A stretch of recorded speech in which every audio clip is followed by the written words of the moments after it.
Hey guys, welcome back to Video Tapas, and today I want to just talk about what video content marketing is. Smash the like button, give us a subscribe, there's going to be tons more stuff like this.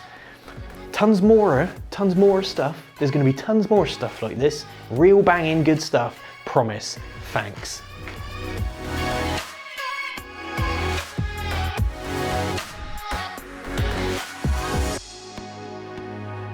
I used to think that content marketing, video content, and content was a dirty word.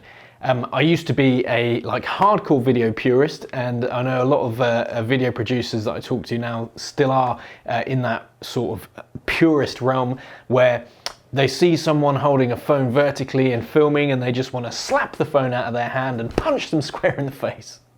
Don't do that. I would never be physically violent with anyone that I saw filming vertically on a mobile phone. I would probably just, kind of say in my head that, I thought that they were a bit of an idiot and that they should probably turn the phone around. If it was somebody I was comfortable with, I would recommend that they turn the phone around because video is meant to be shot 16:9 widescreen, blah, blah, blah, blah, blah. Video content marketing is here to stay. It's only going to get more extreme. It's only going to get more accessible as video equipment is more affordable. More brands are dipping their toes into the waters of video production, and it's something that should be embraced. If it's not embraced, I think a lot of video producers, a lot of video creators are going to find it difficult to keep hold and retain clients who want to try new things, who want to branch out and produce a more vast quantity of content. For me personally, I see video production and the kind of high-end cinematic, more kind of bigger budget video productions for brands. I think there's always going to be that need.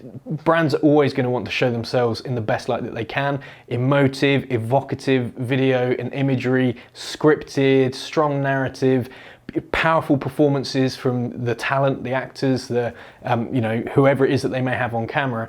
There's always going to be room for that. There's always going to be a need for that. But on the other hand, you have video content, this kind of quick fire, I hate to use the word churned out, but that kind of quantity over quality mentality that I think is why a lot of video producers who really care about their craft feel offended by the word content. They feel like it's a dirty word, because I used to be one of those guys. I think it's important that the quality levels are maintained in whatever work you do. I now fully embrace it, and here's why. I'll give you a really, really good example of video content versus the polished, higher end brand content. I produced some very nice, higher end, planned, cinematic video for a client. And the videos did all right. They didn't really put any money or marketing behind the videos. They did all right. Within their audience, they put the videos onto Facebook. Their audience was quite niche. They liked the content. Some of them shared it. Ultimately, the video underperformed. It cost them quite a bit of money to make, and the video didn't perform as well as I think myself or they had hoped. A few weeks later, they went out and they filmed some content with a GoPro.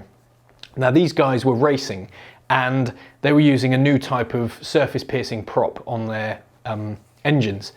Now, they put a locked off GoPro on the back of the boat, hit record, and then raced. The video they posted on Facebook got them upwards of 500,000 views within a week. It was shared by hundreds of pages, both business pages and personal pages on Facebook.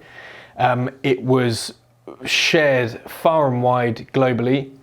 It had a huge amount of engagement. This piece of content performed so well, and it was so simple.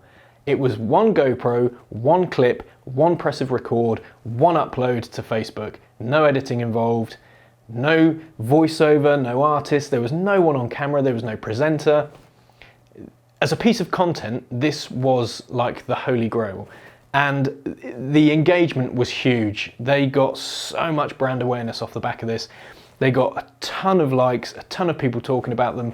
And After that point, they found it extremely hard to justify spending good money on highly polished productions when they could actually generate a huge amount of buzz from these very, very easy to make videos. Now, the reason behind that video performing so well was simple.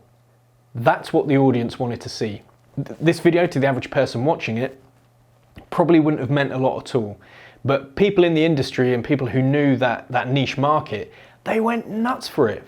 Fishing guys, power boaters, everyone was just going absolutely nuts for this piece of content. It was just a really eye-opening moment for me. And I think that moment was when I realized the power of content and understanding your audience is absolutely key for any brand.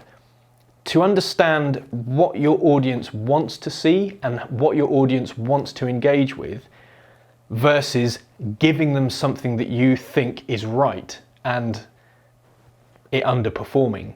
I think there's a massive takeaway from that in terms of where video content sits. And I'll go back to it again, there's absolutely that need for that polished, evocative video. And so if you can marry those two up with the cinematics and the video content, brands can only benefit from that. And that's my personal opinion. I've seen it through working with various clients through all different industries, and I've given an example there. If you found this content useful, please smash the like button, give us a subscribe. There's going to be tons more stuff like this. Tons more stuff. There's going to be tons more stuff like this. Real banging good stuff. Promise. Thanks.